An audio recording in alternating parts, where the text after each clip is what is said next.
Tengoklah bapak-bapak ini datang, ba'da subuh nih kan, dengan wajah masing-masing berbeda, ada yang gini, yang mukanya, ada yang gini. Ya, malaikat pun melihat perjuangan kita seneng loh, ya kan? Seneng kali. Ya Allah, tengok Tuhan sambil ngantuk-ngantuk dia, tapi ada di situ katanya. Tengok Tuhan duduknya udah mereng-mereng, kanan mereng, kiri ya kan. Itu malaikat nyatat loh Pak. Ya, makanya usaha Bapak itu menentukan nilai pahalanya. Ya, tengok ada yang menyandar-nyandar, ada yang tersudut-sudut, ya kan. Ada ibu-ibu nengokin Ustadz nggak jelas gini-gini, ya kan. Ya, macam. Jadi kita ini Pak, dilihat malaikat. Kalau yang kayak gini ini dibilang bid'ah, kayak mana lah coba, ya kan? Ya, ngerti apa sikit, ya kan? Hidup itu, kalau ada sesuatu yang tak sesuai dengan pikiran kita, jangan menyalahkan pikiran orang. Begitu dia. Ya kalau dia nggak mau ya silakan. Ini kadang-kadang ada orang tahlilan bid'ah, tapi dikasih nasi berkat, dimakannya. Ya, nasi berkatnya kayak mana? Ini bukan bid'ah. Ya, kadang susah kita ini, ya kan? Ya itulah. Giliran halal bihalal bid'ah, kue lebaran habis dibuat dia. Ya kan? Maaf Bapak Ibu, ya kita ini jangan cepat. Kalau kemasannya, ya memang betul lah. Kalau kemasan itu mana ada pula dalilnya. Ya, karena itu kan kemasan itu dibuat waktu Presiden Soekarno ngumpul di Istana Negara. Habis itu, ya itu pas hari raya itu. Ya, ada yang melihat kondisi itu, kemudian disebutlah istilahnya oleh Presiden Soekarno dengan istilah halal bihalal. Udah, namanya pimpinan kita yang ngomong, udah semua ngikut aja lah. Jadilah itu sebuah tradisi. Ya nggak ada lah dalilnya, mau dicari kemana dalilnya. Tapi kalau Bapak Ibu berbicara tentang isinya, maka Bapak Ibu pasti akan menjumpai dalilnya. Kalau silaturahim kayak gini nih, ya siapa yang bilang nggak ada dalil? Ya tadi Ustaz Salman aja bilang, selama kita di sini sampai nanti kita pulang, kita tetap dalam kondisi fisabilillah. Kita sedang berjuang di jalan Allah. Ya, kalau ada, naudzubillah ini ya, kalau ada yang menghembuskan nafas terakhirnya ketika berada di majelis taklim atau belum sampai di rumah, maka matinya mati syahid. Siapa yang mau?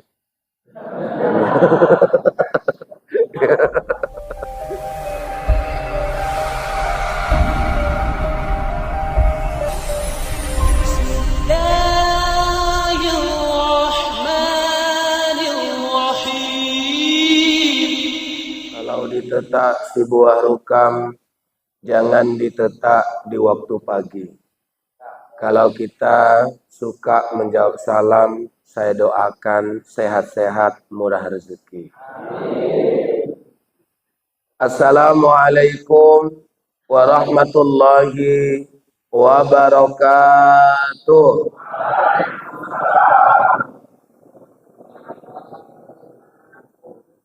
Insya Allah kita semuanya sehat-sehat, murah rezeki.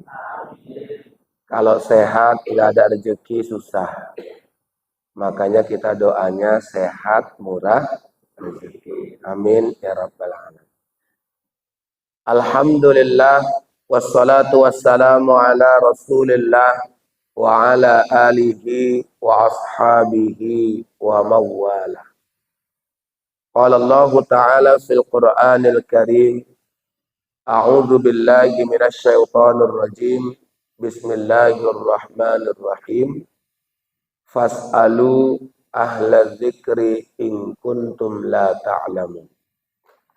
Sadaqallahul azim wa sadaqa rasuluhun nabiyyul karim wa nahnu ala dzalika minasy syahidin wasyakirin walhamdulillahi rabbil alamin.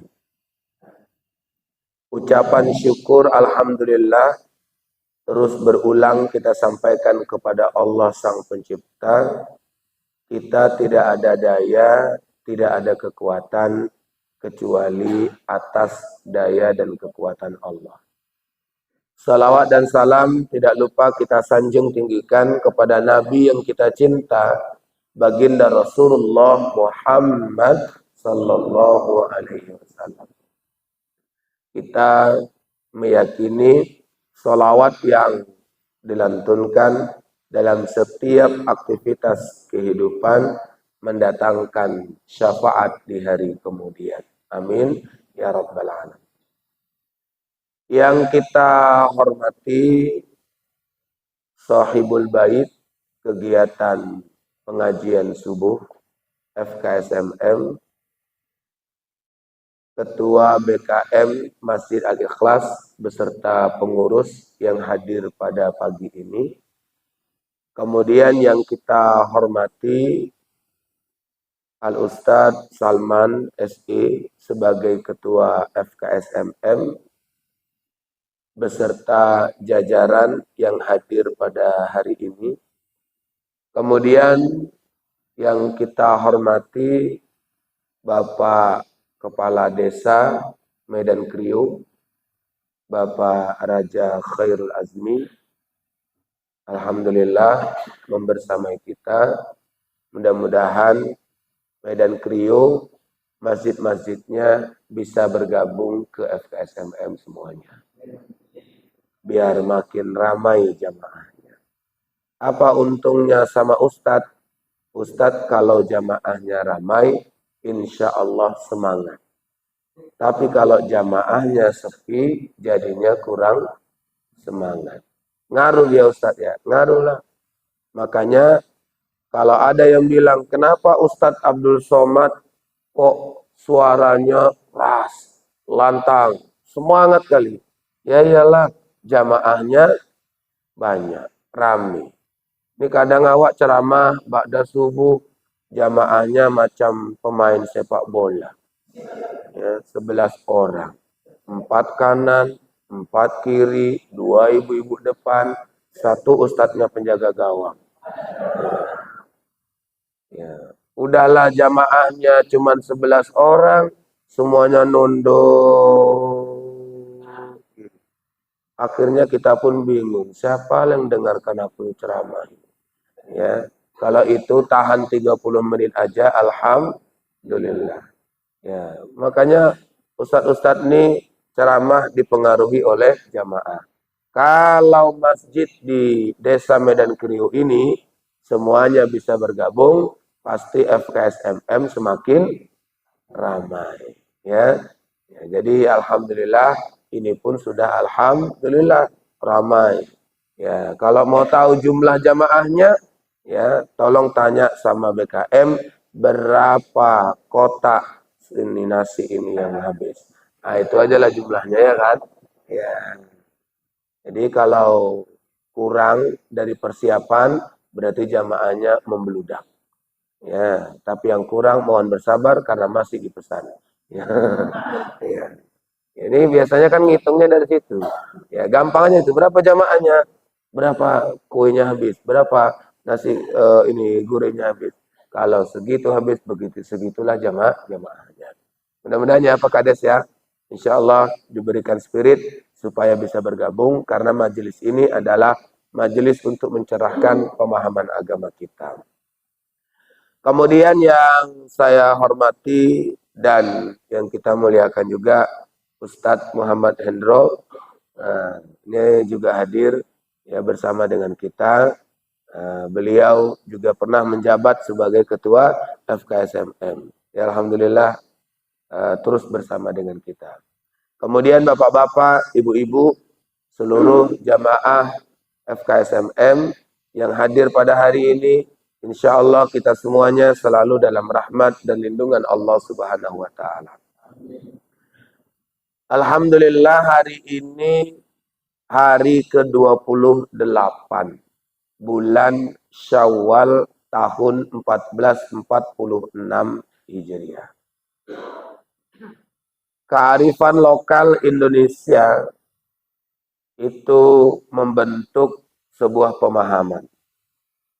Indonesia ini adalah negara yang paling unik di dunia.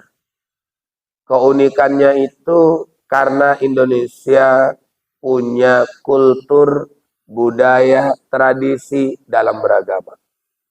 Ya, makanya tokoh agama kita, Profesor Syahrin Harahap pernah mengatakan bahwa di dunia negara kita Indonesia, umat Islamnya dikenal dengan umat Islam yang tradisionalis. Karena selalu mengikat agama dengan tradisi. Karena kita punya tradisi yang banyak, dianggap unik.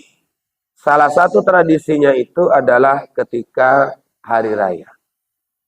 Di dunia mengenal Indonesia, lebaran terpanjang di dunia itu adalah Indonesia. Di negara lain lebarannya nggak ada yang panjang. Cuman di Indonesia aja lah yang paling panjang. Berapa lama lebaran di Indonesia? 1 bulan. Kalau masih bulan Syawal berarti masih lebaran. Makanya ibu-ibu menyiapkan kue lebaran, stoknya untuk 1 bulan. Kalau 1 bulan belum habis kue lebarannya, nyambung ke hari raya haji, Idul Adha. Kalau itu pun nggak habis, itulah ciri-ciri nggak ada tamu yang datang. Makanya undanglah FKSMM, ya kan? Habis kue itu, ya kan? Ya. Kenapa Pak Ustadz? FKSMM kalau diundang rame ya kan? Datang, ya habis itu selesai cepat. Nah, jadi ini bahagian dari kearifan lokal.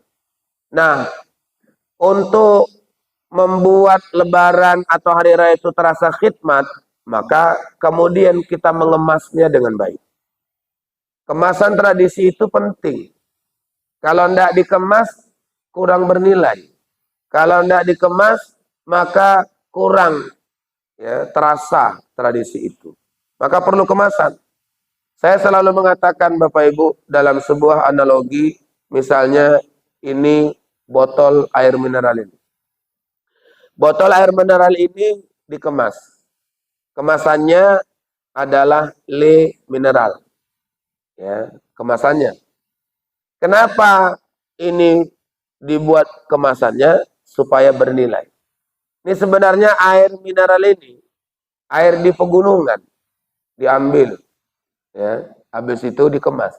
Kalau nggak dikemas, nggak bisa dijual. Kenapa? Karena memang kemasan ini membuat sesuatu menjadi bernilai. Ya. Kalau seandainya kita bandingkan dengan kita, Pak Ustadz, ya sama. Ya kita semuanya ini dikemas dengan baik. Lihat yang hadir hari ini, kemasannya beda-beda.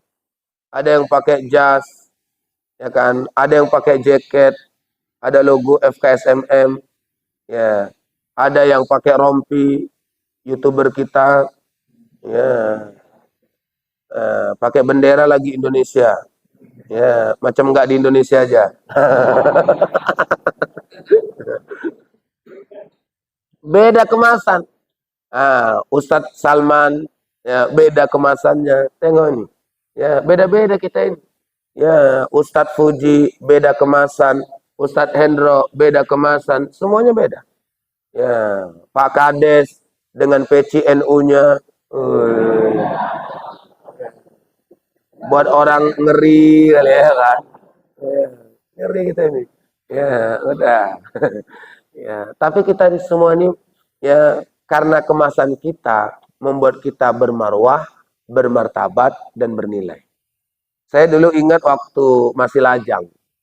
Ya, awal-awal saya ceramah, saya ingat sekali dengan Bapak Ketua BKM yang ada di Perumnas Helvetia. Namanya Bapak Haji Kombang Rangkuti. Ya, beliau waktu saya khutbah di situ, ya selesai khutbah, selesai sholat, biasalah Ketua BKM nunggu di depan pintu keluar. Udah tahu tujuannya apa kan Pak? Nggak usah dijelaskan. Ya, nunggu dia di situ. Tapi Pak Ketua ini ya, adalah BKM yang tidak pernah memanggil Ustadz dengan sebutan Ustadz. Saya sebelum masuk, ditelepon dulu sama BKM yang lainnya. Beliau mengatakan, Ustadz, ini Ustadz ya pertama kali masuk di sini. Ustadz, kami hanya mau menyampaikan nanti jangan sakit hati kalau ketua kami tidak memanggil Ustadz dengan panggilan Ustadz. Tidak hanya sama Ustadz, semua Ustadz, mau junior, mau senior, sama dia. Ya, panggilannya apa? Pasti nanti Ustadz akan dipanggil dengan panggilan Anda. Ya. Ini Bapak ini mantan, ini pensiunan dari kantor bendahara di gedung keuangan sana. Ya, dia manggilnya Anda, tapi nggak ada niat untuk merendahkan segala macam. Memang begitulah tradisi beliau. Begitu saya mau keluar, ditunggunya di luar. Apa kata beliau, Bapak Ibu? Pertama, membuat hati saya senang, tapi yang kedua, buat saya gondok. Kenapa? Begitu dia bilang, Anda ceramah, kan senang tuh kan Pak? Tapi kemudian dia bilang apa? Tapi mohon maaf, saya tidak selera dengan penampilan Anda. Ya, dalam hatiku ya nggak selera, nggak apa-apa lah, udah tua kok, ya kan? Ya, lagian laki lagi dia ya kan? Ya, tapi itu hati yang tak baik. Ya, kemudian saya berpikir, kenapa Bapak nih nggak selera? Saya tanya, Pak Haji, kenapa nggak selera? Ya, dengan penampilan saya. Anda kalau ceramah bagus, tapi penampilan Anda tidak bagus, bisa berkurang nilai Anda. Oh, maksud Pak Haji, lihat baju Anda. Warna apa? Warna biru. Sarung Anda, warna hijau. Ya. Sal Anda, merah putih. Kan ada sal yang merah putih dulu tuh kan. Ya, merah putih. Apa kata dia? Nggak nyambung katanya. Ya. Bapak Ibu, ternyata kemasan berpengaruh rupanya. Ya kan? Ya, jadi dia nggak selera. Ceramahnya bagus deh, tapi karena penampilannya nggak bagus, itulah makanya berkurang nilainya. Setelah itu, saya kalau ceramah mikir panjang saya. Mau cari baju pun saya setel betul-betul. Dari mulai atas sampai bawah harus matching. Ya. Jangan sampai tidak matching. Kenapa? Karena Bapak Ibu yang dirahmati oleh Allah, yang namanya kemasan itu punya pengaruh. Begitu saya ikutin yang beliau sampaikan, alhamdulillah saya masuk beberapa stasiun televisi. Begitu saya masuk televisi, yang paling rutin itu TV One waktu itu. Ba'da subuh, dia habis subuh langsung pulang. Ditanya sama jamaah, ngapain? Ini Ustadz Puji pasti tampil ini di TV One katanya. Dia adalah salah satu pendengar budiman saya.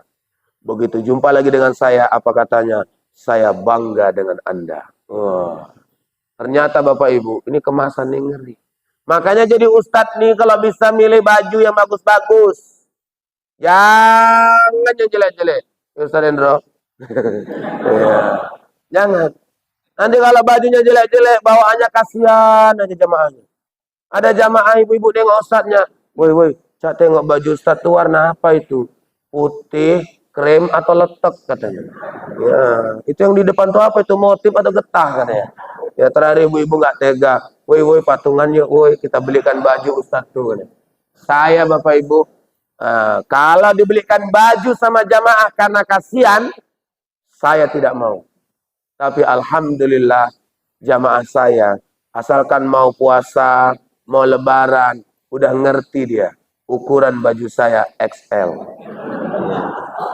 Mudah-mudahan Ustaz Salman bisa mengingatnya. Ya, perlu juga lah ya kan. Ya, Bapak Ibu yang dirahmati Allah. Ini kemasan ini penting. Makanya lebaran yang panjang sampai 1 bulan ini dikemas. Ya, apa kemasannya Pak Ustadz? Itulah yang disebut tadi oleh protokol sekaligus halal bihalal. Nah ini, tadi nyebutnya gitu kan. Sekaligus halal bihalal. Karena masih bulan Syawal. Ya, halal bihalal. Ini halal bihalal ini kemasan. Ya.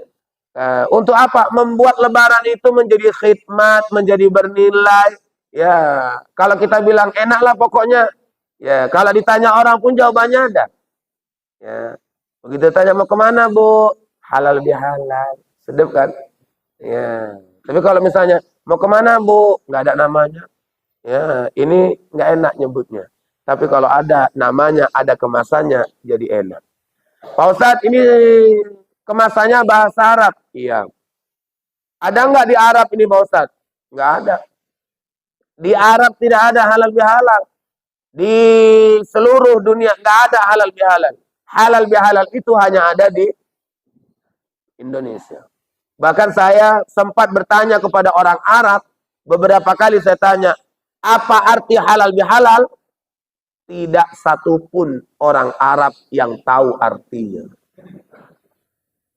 Itulah hebatnya orang Indonesia.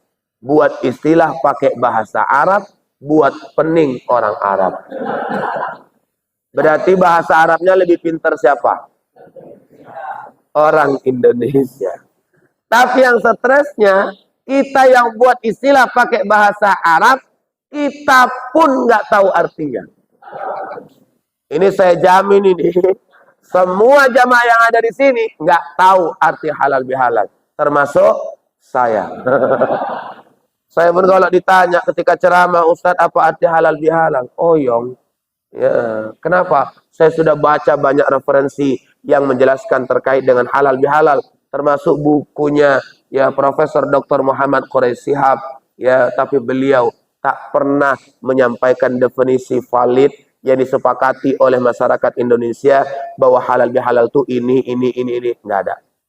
Ya, Pak Ustadz emang nggak pandai bahasa Arab apa? Jangan sepele. Kalau cerita bahasa Arab gampang lah, halal bihalal. Halal artinya boleh, bi artinya dengan, halal artinya boleh. Kalau digabungin, makin paham atau makin bingung? Udah. Jangan cari artinya. Bagus ya cari tahu isinya. Ini mereknya, kemasannya Le Mineral. Bapak Ibu kalau sedang haus, Bapak Ibu apa berpikir untuk menerjemahkan artinya? Enggak kan? Yang penting sama Bapak Ibu kemasannya atau isinya. Udah, berarti Bapak Ibu enggak usah dipikirin apa arti kemasannya, yang perlu dipikirin isinya. Ya Bapak Ibu alhamdulillah kan dikasih air mineral nih macam-macam mereknya ya kan. Ya ada Ades, ada Amos, ada Aqua, Ainikuah, ya kan macam-macam kan. Tapi Bapak Ibu nggak penting kan apa arti kemasannya kan. Apa ada yang misalnya mau minum, maaf ya, aku nggak akan minum sebelum tahu arti Cleo. Ya udah lawak. Ya, kehausan lawak nanti dibuatnya. Ya, kenapa? Mau cari arti Cleo. Ya susah. Tapi Bapak Ibu yang dirahmati Allah, kemasan itu mengangkat nilai, kemudian mengangkat marwah atau martabat. Nah, makanya Bapak Ibu di Indonesia itu ada satu kemasan ya yang disebut dengan halal bihalal. Jadi Pak Ustadz, kalau kemasannya halal bihalal, isinya apa? Isinya inilah yang kita praktekkan. Halal bihalal itu paling tidak 3 isinya. Pertama adalah silaturahim. Yang kedua, saling berbagi. Yang ketiga, saling memaafkan. Ini 3 isinya. Kalau 3 ini ada, halal bihalal ada. Ibu-ibu ditanya, Bu lagi ngapain? Halal bihalal. Ada yang datang? Nggak ada. Ibu mau pergi? Nggak juga. Ibu halal bihalal mas apa? Ya. Nggak ada yang datang, berarti nggak ada silaturahmi. Nggak ada yang dituju, berarti nggak ada silaturahim. Nah, itu tandanya ibu sedang tidak berhalal bihalal. Ibu hanya duduk di rumah, ya nggak ngapa-ngapain, karena tidak ada yang datang. Karena syarat halal bihalal, ya salah satunya itu adalah ada silaturahmi. Kalau ada silaturahmi, berarti ada halal bihalal.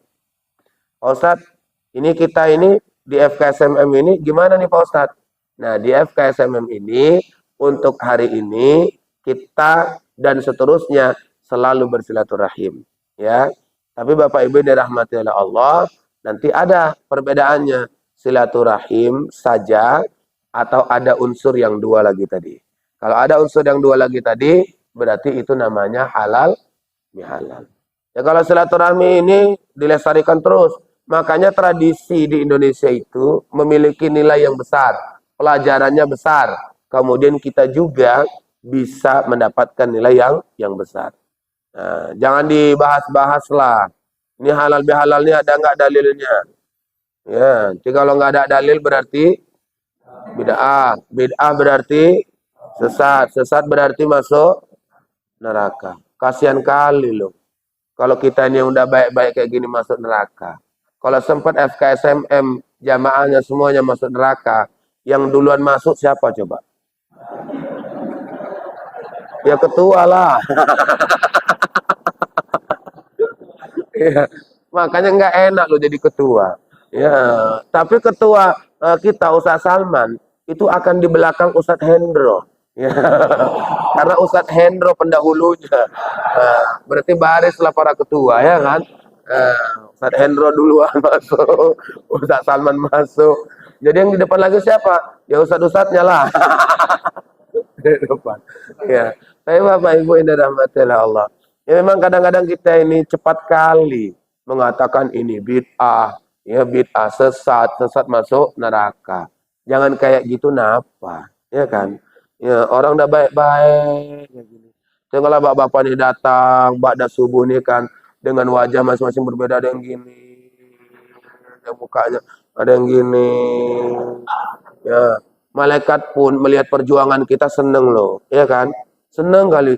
Ya Allah, tengok Tuhan sambil ngantuk-ngantuk dia, tapi ada di situ katanya. Tengok Tuhan duduknya udah mereng-mereng, kanan, mereng, kiri ya kan. Itu malaikat nyatat loh Pak. Ya, makanya usaha Bapak itu menentukan nilai pahalanya. Ya, tengok ada yang menyandar-nyandar, ada yang tersudut-sudut ya kan. Ada ibu-ibu nengokin Ustadz nggak jelas gini-gini, ya kan. Ya, macam. Jadi kita ini Pak, dilihat malaikat. Kalau yang kayak gini ini dibilang bid'ah, kayak mana lah coba, ya kan? Ya, ngerti apa sih, ya kan? Hidup itu, kalau ada sesuatu yang tak sesuai dengan pikiran kita, jangan menyalahkan pikiran orang. Begitu dia. Ya kalau dia nggak mau ya silakan. Ini kadang-kadang ada orang tahlilan bid'ah, tapi dikasih nasi berkat, dimakannya. Ya, nasi berkatnya kayak mana? Ini bukan bid'ah. Ya, kadang susah kita ini, ya kan? Ya itulah. Giliran halal bihalal bid'ah, kue lebaran habis dibuat dia. Ya kan? Maaf Bapak Ibu, ya kita ini jangan cepat. Kalau kemasannya, ya memang betul lah. Kalau kemasan itu mana ada pula dalilnya.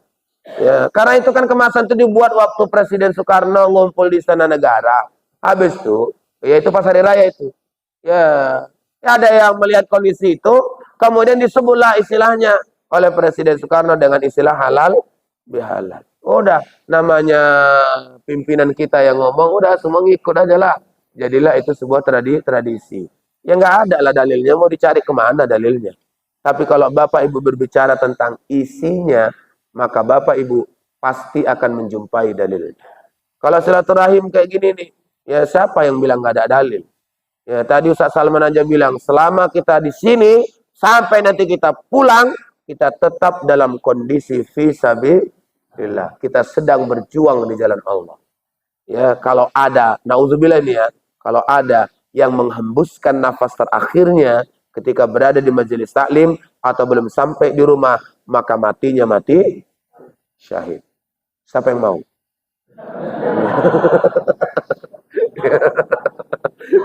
Mati syahid loh. Ya Pak Ustadz, kalau direncanakan janganlah Pak Ustadz. Tapi kalau memang itu nanti yang terbaik dari Allah, maka insya Allah sih siap. Nah, kan gitu. Jadi Bapak Ibu dan rahmati Allah. Dah, apalagi hadis-hadis yang populer itu kan, siapa yang mau dipanjangkan umurnya, dimurahkan rezekinya, ya maka jalinlah silaturahmi. Nah, itu adalah bahagian dari doktrin ajaran agama. Nah, jadi Bapak Ibu, ya jangan kita perdebatkan lagi ya. Nanti kalau Bapak suka nengok TikTok atau suka lihat video di Facebook, nanti lihat IG, sekarang ini ada akun yang memberikan edukasi kepada kita, membantah-bantah itu. Ya, nanti berdoa ngangkat tangan, mengusapkan tangan di wajah, kata mereka bid'ah, ada jawabannya. Ya, nanti tahlilan katanya bid'ah, ada jawabannya. Karena ulama-ulama terdahulu Pak, mana mungkin membiarkan tradisi ini berlangsung kalau itu menyalahi syariat. Itu ajalah logikanya. Bapak nggak usah terlalu pikir terlalu apa namanya dalam-dalam kali. Nggak dalam aja pun dah oyong, ya kan? Nah, apalagi dalam-dalam mikirnya. Udah nggak usah dalam-dalam kali. Tapi kalau punya paket internet itu dibuka. Apa ininya nama akunnya Pak Ustadz? Nama akunnya adalah Manhaj salaf. Ya, bukan salafi ya, manhaj salaf. Itu dia punya video yang dia nanti ada video pertama ada yang mengatakan ini bid'ah, kemudian dibalas dijawabnya dengan kitab-kitab, bahkan disebutkan kitabnya, ditunjukkan kitabnya, ditunjukkan hadisnya supaya Bapak Ibu juga jelas untuk menguatkan pemahaman agama yang selama ini kita amalkan. Itu tujuannya. Nah, jadi kan kita kadang-kadang Pak melihat mereka itu bagus. Saya bilang bagus Pak. Ya bagus. Tapi karena suka menyalahkan orang, itu jadinya kurang bagus. Nah, itu dia. Kalau untuk pribadi mereka udahlah silahkan. Ya nggak ada masalahnya itu. Mau mereka ikut tahlilan ya nggak ada paksaan. Kan nggak ada paksaan kan Pak?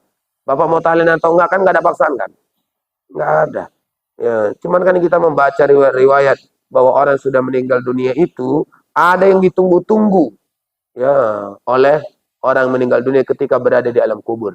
Salah satunya adalah doa dari saudara-saudaranya. Tahlilan itu kan intinya apa? Mendoakan orang yang sudah meninggal dunia. Bapak Ibu. Nah, silaturahim inilah yang terus kita giatkan. FKSMM ini juga bagian dari organisasi ya kemasyarakatan Islam yang mendorong kita untuk rajin silaturahmi. Dan ini perlu kita terus galakkan. Yang kedua, saling berbagi. Ini kalau udah cerita saling berbagi, itu lebaran udah pasti. Di lebaran, yang namanya kue lebaran, mau orang kaya ataupun yang hidupnya sederhana, tetap menyiapkan lebaran. Apa kue lebaran? Tengok, nggak hanya orang kaya aja Pak, ya buat kue lebaran itu, ya atau menyiapkan kue lebaran. Orang yang hidupnya sederhana pun menyiapkan kue lebaran. Cuman beda caranya aja. Ya, kalau orang kaya main tunjuknya, ya kan itulah kue tunjuk. Istrinya nunjuk, suaminya oyong. Kenapa? Ya karena istrinya nunjuk. Ya kuenya mahal harganya. Ya kalau saya alhamdulillah ya di rumah saya bilang sama istri saya, Umi tidak usah buat kue lebaran. Tapi Raya Bi, nggak usah buat. Berarti kita beli ya Bi? Nggak usah juga. Kenapa gitu Bi? Karena jamaah udah ngerti kalau datang ke rumah Ustadz bawa kue. Iya, alhamdulillah loh jamaah kalau datang ngerti kali. Ibu-ibu datang, iya Ustaz datang, hari apa hari ini? Bawa kue dia Ustaz Salman. Ya maka saya bilang nggak usah buat kue. Ya, Bapak yakin kali kayaknya nih. Enggak lah Pak. Ya kita buat juga atau kita beli juga. Karena apa? Menghormati tamu. Nah, ini kue lebaran nih, ini salah satu aspek berbagi. Nah, kalau ada aspek berbagi bosan, berarti di situ ada unsur halal bihalal di dalam. Yang paling ngetren itu apa? Yang paling ngetren itu adalah angpau. Bapak Ibu yang sudah punya cucu, siapkan.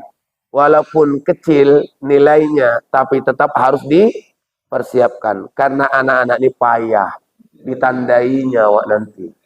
Ya, Yona ke tempat kakek itu malaslah pelit. Ya. Makanya kakek sama nenek tolong siapkan angpau walaupun kecil. Ya, gimana caranya biar nggak nampak kali? Masukkan ke dalam amplop. Karena ada amplop lebaran tuh kan. Kalau yang warnanya abu-abu, warnanya coklat itu masukkan amplop. Karena anak-anak ini payah. Nanti kalau nampak kali ya 2000 gitu kan. Payah anak-anak nih. Jadi kayak mana Pak Ustadz? Masukkan. Walaupun pada akhirnya dibuka langsung. Ya. Pak Ustadz ini tradisi bagus nih Pak Ustadz. Bagus. Saling berbagi.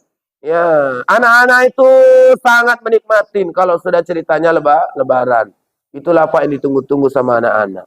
Pak Ustadz tapi ngajarin anak-anak minta-minta. Enggak juga loh. Ya kan ada orang mau berbagi. Kalau minta-minta itu kan nggak ada berbagi tapi kita datang ngemis. Itu baru salah. Maka jangan dikomentarin. Wah nanti anak-anak ini. Ya itu udah kebagian anak-anak. Tapi kalau anak kita mintanya di luar lebaran, itu baru kasih tahu sama dia. Kau nggak boleh minta-minta dan seterusnya. Ya kalau udah kan di pikiran anak udah tahu nih. Oh nanti kalau kemari jelas. Eh, ini nggak jelas, ini nggak jelas. Ya, bahkan anak-anak udah dihitungnya loh Pak. Ya, ini kalau sehari ini dapat cepet dapat lain katanya kan. Makanya yang heboh kali minta halal bihalal siapa? Anak-anak. Saya punya kemanaan. Apa katanya? Le, ya nanti Le kalau lebaran Le jangan lupa ya Le kita datang ke tempat kakek yang di kisaran itu Le. Yang mana? Itu loh Le yang punya minimarket katanya. Kok ke situ kok minta? Iya Le di situ jelas lo Le katanya. Ya, iya jelas lo Le. Kemarin aja Le tahun lalu Le kami cair 35 lo Le katanya. Jarang-jarang lo di kampung 35. Ya. Ini cair kami Le 35. Alhamdulillah. Bapak Ibu, akhirnya saya bilang, ya udah nanti kita datang. Datanglah Pak pas Lebaran. Begitu datang semangat dia. Turun dari mobil, masuk ke rumah kakek itu, habis itu makan, minum, ya begitu keluar, alhamdulillah. Ya masuk ke mobil senyum aja dia. Saya tanya, kok senyum kau? Iya Li, naik Li. Ya. Nah, sekarang Li udah limpul. Pokoknya Li, nenek ini sama kakek ini wajib ya Li ya. Nah, ini wajib. Ya, jangan sampai enggak datang kita ya Li ya. Tahun-tahun depan. Iya, saya bilang. Doakanlah kita sehat-sehat. Iya Li. Kemana lagi kita nih Li? Ntar kita ke rumah kawan Lili. Ya, di mana Li? Udah kau ikut aja. Ya, datang ke rumah kawan saya. Nyampe di rumah kawan saya, tanya dia, mana rumahnya Li? Itu. Ih, besar kali rumahnya ya Li ya. Katanya. Buka pagar, mobilnya dua Pak. Ya Allah dua mobilnya Li. Katanya. Dalam hatinya apa itu Bapak Ibu? Ini pasti jelas ini. Ya. Masuk dia ke rumah semangat, makan kue semangat, minum sirup semangat. Begitu pulang, naik ke mobil, mukanya masuk. Kenapa mukamu kayak gitu? Nggak jelas, Le. Rumah aja yang besar. Mobil dua, masa goceng aja nggak ada. Bapak Ibu mohon maaf ya, bagi yang punya rumah besar, yang punya mobil, tolong, jangan lupa sama anak-anak. Anak-anak ini nandain dong. Ya, iya nandain anak-anak. Makanya kalau udah cerita kayak gitu tuh ditandain. Rumah kita, cat rumahnya pun ditandain. Makanya saya waktu pertama kali di Medan, heran saya orang Medan, asik ganti cat aja asal lebaran.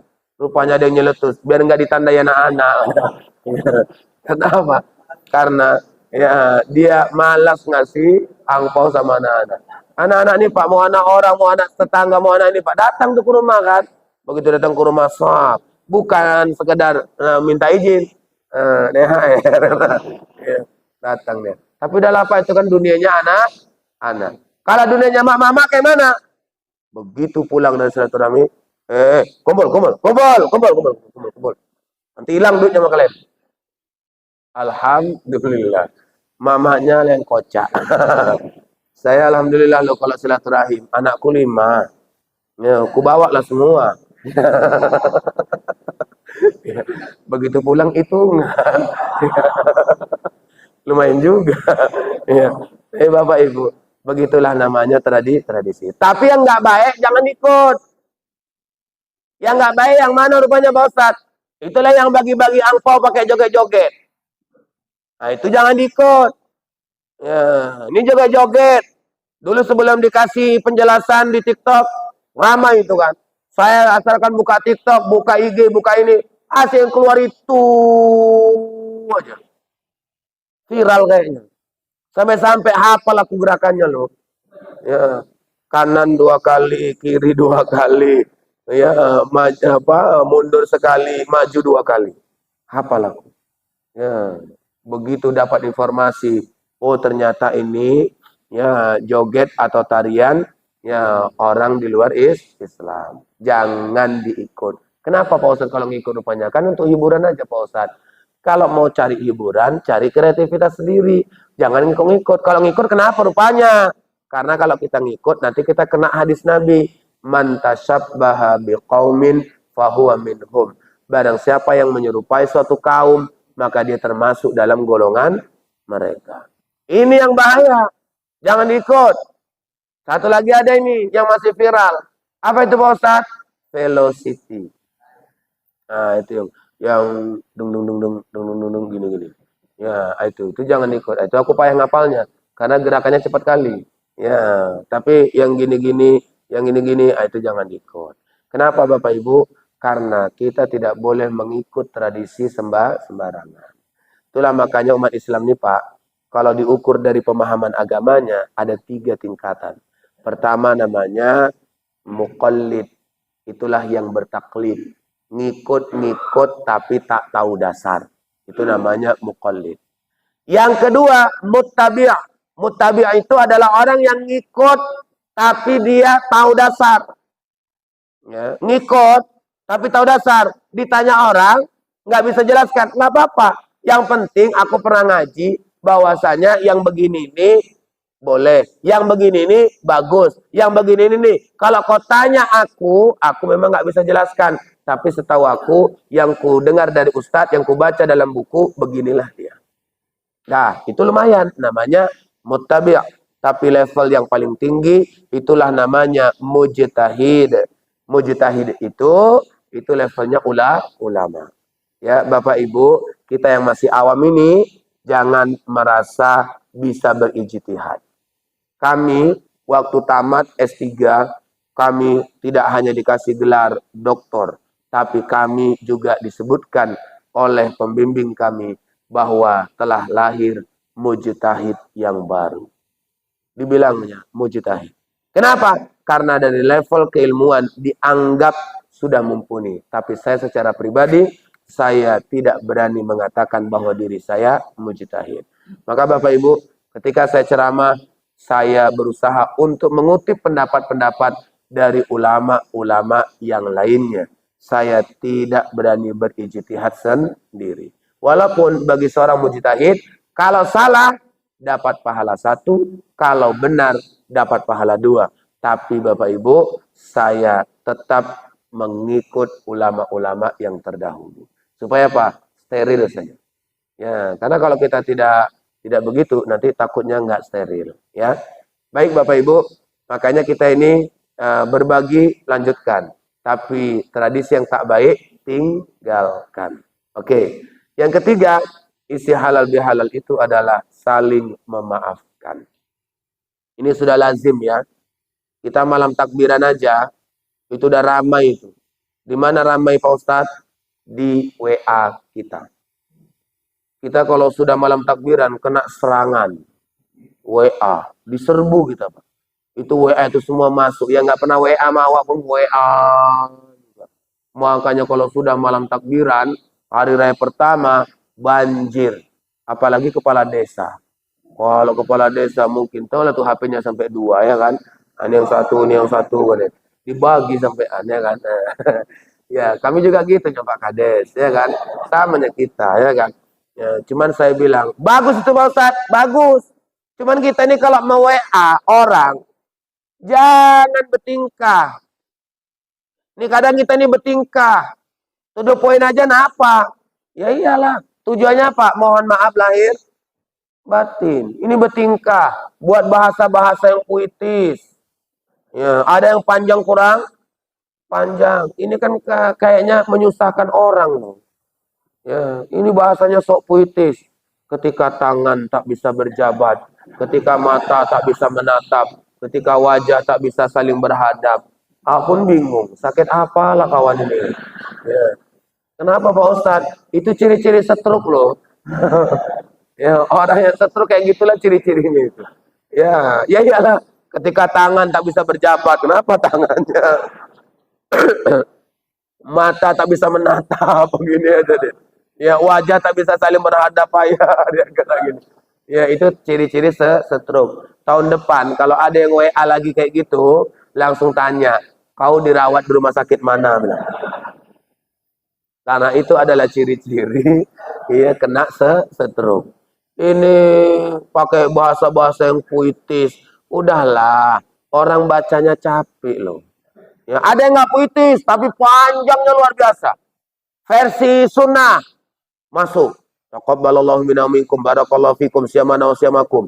Versi Indonesia masuk minal aidin wal faizin, mohon maaf lahir batin. Versi doa pun masuk juga.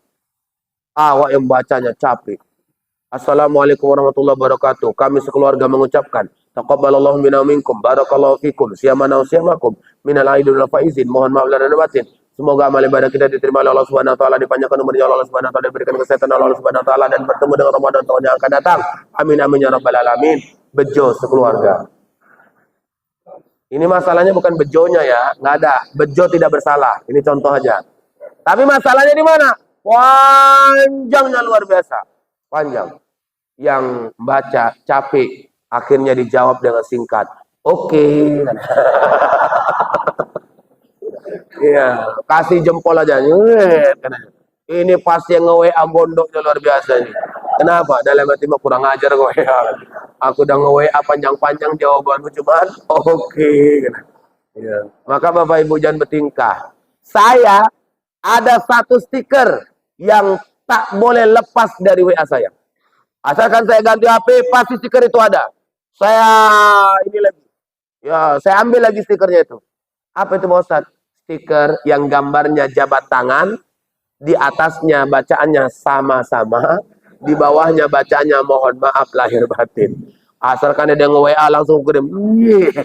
Udah selesai. Ya. Nggak capek-capek ini membalas ya kan. Pak, Bu, intinya kan cuma satu. Mohon maaf lahir batin. Yang paten itu mahasiswa saya. Singkat, tepat, padat. Assalamualaikum Ustadz. Muhabbatin ya Ustadz. Muhabbatin. Kok kayak film India ini? Ya. Rupanya itu singkatan. Kepanjangannya mohon maaf lahir batin. Jadi nanti supaya nggak panjang kali antrian kita salam-salaman. Muhabbatin ya Pak. Rupanya itu mohon maaf lahir batin. Nggak apa-apa Pak. Kalau udah paham kan nggak apa-apa kan?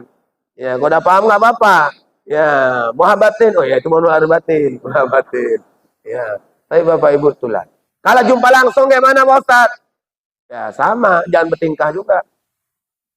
Kalau di kampung, minta maaf ini antrian loh Pak. Ya kan? Karena sungkeman. Ya kan? Duduk awak satu orang hampir 5 menit. Ya kan? Wah, di hari baik, bulan baik ini wah, kemana dosa-dosa kita diampuni sama Allah ya kan wah. Iya. Ya. Ini lama kali. Ini apa namanya kata pengantarnya panjang. Ya kan? Malum lawak namanya manusia tidak ada yang tak berdosa ya kan Wak. Ya semuanya pasti pada bersalah ya kan Wak. Iya. Ya Wak iya. Bulan dikasih amplop pernah pada ceramah kok tadi. Ya. Ini kalau di kampung Pak, antriannya luar biasa. Memang di kota juga lah yang enak ya kan. Kita di sekitar Medan ini kan enak kan Pak. Minta maafnya cuma salaman. Paham tak lahir batin Pak ya? Iya, udah selesai. Ini enggak. Duduk. Duduk. Ya, minta maaf harus duduk sungkeman. Ya, duduk lah Pak ya kan. Oke, jalur izin lahir batin ya oke. Loh, kok ngono ae kowe? Nah, diprotes sama kakek. Kenapa? Karena harus ada bahasa-bahasa pengantar. Padahal Bapak Ibu intinya cuma samanya itu kan. Mohon maaf lahir batin.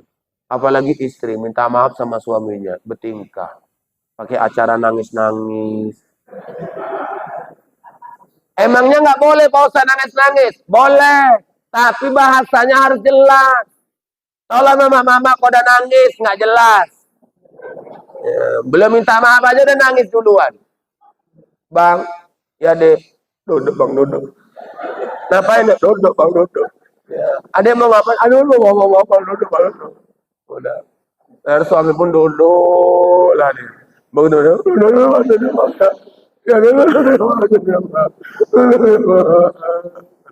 Udah, suami pun iya aja. Habis itu ya istri nanya, abang tadi dengar yang dia bilang kan bang? Ya apa yang dengar orang kok nangis? Jadi kok iya aja daripada lama. Nah, terakhir apa? Nggak jelas. Udahlah Bu, jangan bertingkah lah ya kan. Udah minta maaf aja lah. Makanya istri saya pun udah kalau mau nangis. Ya cuman kadang payah. Giliran minta maaf nangis. habis nangis merepet. Ya, ya susah juga gitu. Rupanya nangis itu acting aja rupanya. Janganlah kayak gitu, Bu.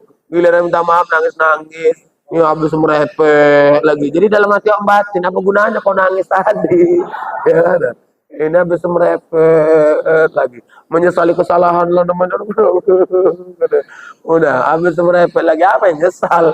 Orang dibuat lagi ya kan, Pak?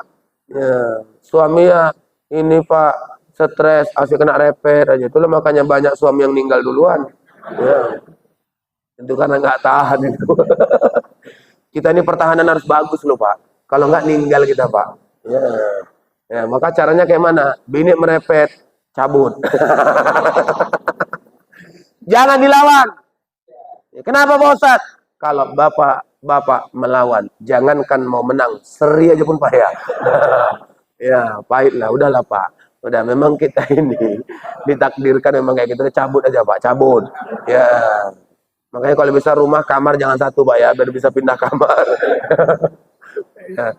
Kenapa Pak Ustadz? Memang susah. Tapi Bu, intinya satunya, jangan bertingkah. Itu aja ya kan. Ada lagi yang nanya, Ustadz, kalau kita minta maaf sama suami, apa perlu salah kita disebutkan satu persatu? Aku bilang lah, ibu jangan kurang kerjaan apa Bu? Ya kalau ibu minta maaf sama suami disebutkan salahnya satu persatu, 1 minggu nggak siap. Ya, dah. Terus Bu, kalau ibu sebutkan salah ibu satu persatu, ujungnya Bu, bukan minta maaf, berantem yang ianya. Nggak percaya tes, tes Bu, tes. Sebutkanlah satu aja. Ya Bang, iya Dek, Adek mohon maaf ada batin ya Bang. Iya Dek, Abang kemarin pernah kehilangan duit kan Bang. Yang 5 juta itu Dek, iya itu aku yang ngambil Bang. Udah, berantem. Tapi kalau suami yang baik, dia bilang apa? Ya udah Dek, 5 juta itu nggak apa-apa kau ambil. Asal kau yang menghabiskannya Dek. Iya Bang. Abang juga mau lahir batin ya Dek. Iya Bang. Abang kemarin pernah selingkuh sama tetangga sebelah Dek. Itu kayak mana itu? Berantem nggak? Sebulan selesai? 2 bulan? 3 bulan? Nggak selesai. Tengoklah yang mantan gubernur itu. Ya, sampai sekarang beritanya masih ada. Yang di Jawa Barat itu loh, pura-pura nggak tahu. Iya ya. Ya, kan kasusnya itu. Itu nggak siap-siap loh sampai sekarang. Ya, ada aja beritanya. Tapi Bapak Ibu yang dirahmati oleh Allah, ya kita ini minta maaf, ya terserahlah, ya kan. Tapi kalau bisa sesuaikan. Ya kalau kita di kota ini keliling kita kampungan Pak, kalau sungkeman Pak, kayaknya nggak pas. Ya, itu pasti akan lama waktunya. Tapi kalau kita di ini di kota ini udah cukup keliling kampung, udah lahir batin ya Pak, udah lahir batin Ibu, udah lahir batin ya Bang, di keliling kita 1 hari selesai itu, ya kan? Tapi kalau sungkeman kayak di kampung 1 hari selesai, enggak. Apalagi di kampung itu, kalau silaturahim nggak boleh cepat-cepat. Masuk kita ke rumah, langsung minta maaf. Apa katanya? Mau langsung pulang kau? Langsung ditegur. Nggak duduk, apa katanya? Sombong kali kau ya. Nggak mau kau duduk di rumah uak kau ya. Mentang-mentang kau sekarang udah tinggal di Medan. Petentengan kau ya. Ya, dulu susah kali kau. Ya, sekarang kau ini. Udah, apalagi Pak, pas silaturahminya, pas jam makan siang. Kira-kira disuruh nggak itu? Suruh. Maka istri saya, begitu saya ajak ke kampung, heran dia. Kenapa kok heran Pak Ustaz? Di Medan 1 hari bisa 7-8 tempat silaturahim. Kalau di kampung paling banyak 1 hari 3 tempat. Kenapa kok gitu? Karena setiap ini lama kali. Kalau cepat pulang dianggap sombong. Itulah tradisi. Makanya Bapak Ibu ini rahmati Allah Subhanahu wa taala, ini yang namanya tradisi ini harus betul-betul kita pahami. Ya, kalau tradisi kemasannya halal bihalal, isinya yang 3 tadi itu, ini semuanya layak kita lestarikan. Jadilah hamba Allah yang rajin silaturahim, yang rajin berbagi, dan yang selalu saling memaafkan. Kita nggak boleh menyimpan dosa orang lain dalam diri kita. Karena salah dan dosa kita pun udah berat kali bawanya. Ya, jadi Pak Ustadz kayak mana Pak Ustadz? Kita lestarikan ini. Pak Ustadz, tapi ini tradisi. Ya nggak apa-apa. Jalankan aja tradisi itu dengan baik. Yang penting tidak menyalahi syariat. Ya. Nanti hari raya haji kita juga begitu.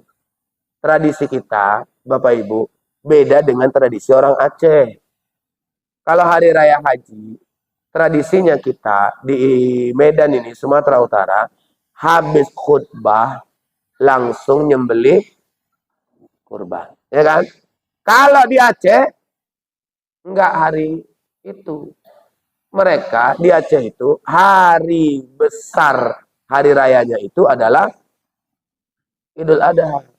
Ya, makanya mereka biasanya ya kalau seandainya turun khotib dari mimbar, kemudian mereka silaturahim keliling-keliling, disitulah Pak ada makanan lontong. Pak Ustadz jangan sok tahu, loh saya kan sering ngisi Idul Adha di Aceh.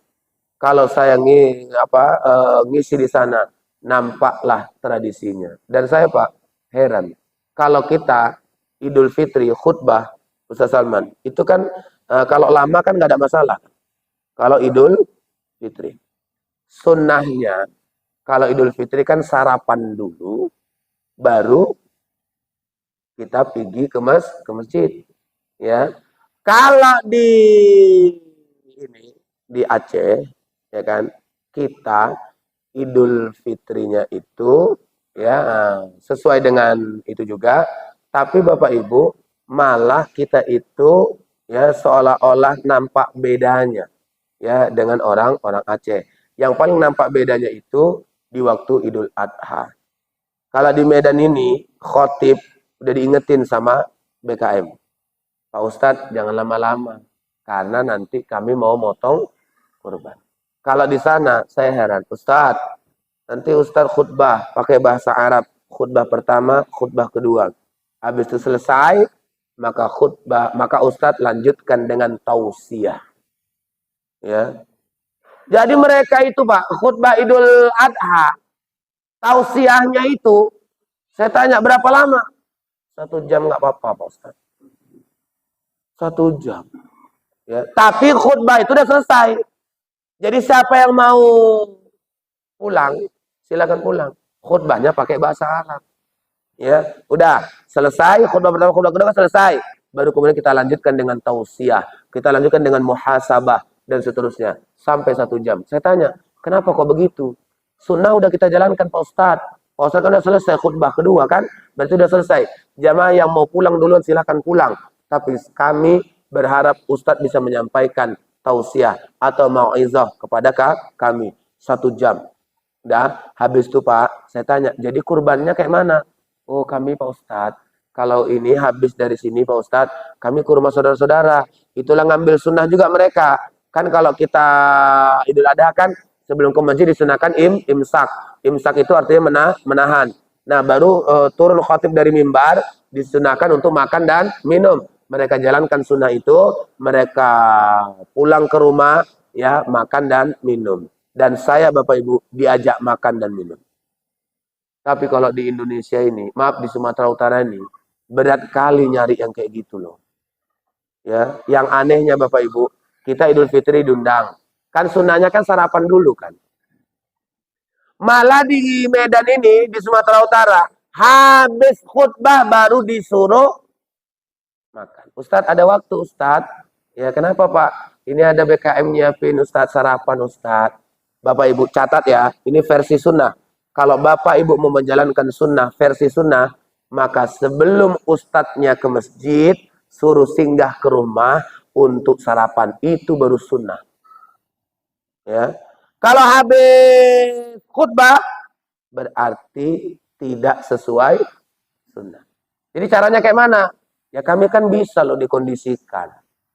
Ya. Ya. Ya kan tergantung Bapak aja. BKM-nya mau nggak? Ya ini BKM Medan ini nggak banyak nggak mau. Ya, ya kan. Kalau ribet lah mau ke masjid sarapan lagi katanya kan. Sunnah itu loh. Bilang sama Ustadz. Ya, misalnya Ustadz Salman yang diundang. Ustadz, ya izin Ustadz kita nanti sholatnya jam 7.15.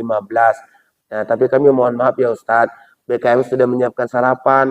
Ustadz datang jam 6:30 ya Ustadz, biar kita sarapan dulu, baru kita rame-rame ke masjid bareng-bareng. Cocok?